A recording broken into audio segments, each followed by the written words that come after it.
Two men lucky to be alive this morning telling their incredible story, clinging for hours to their overturned sailboat, frantically trying to attract help, never knowing, though, whether it would arrive. And ABC's Rob Nelson is here with more. Rob, good morning. Good morning, guys. It was supposed to be two buddies' leisurely day on the water, but in an instant it went from tranquil to terrifying. But this morning, the men are grateful to be alive to tell their story.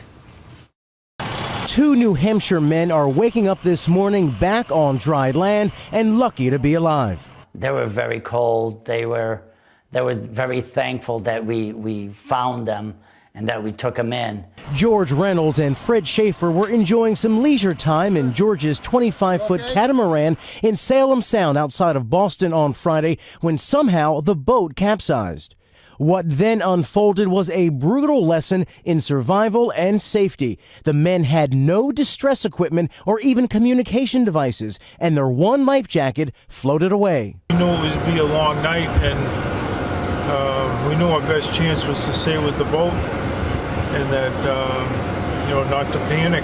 There in the water, the men had no choice but to rely on some higher power. We're praying together, quoting scriptures. 14 hours later, guardian angels did appear in the form of fishermen who were passing by right around daybreak Saturday. The fishermen rescued the men and quickly called the Coast Guard for help. I could not imagine being out here for 14 hours the way they were. They were very brave. Rescued from their soggy ordeal, George and Fred were treated there at the scene and then released, relieved and deeply grateful.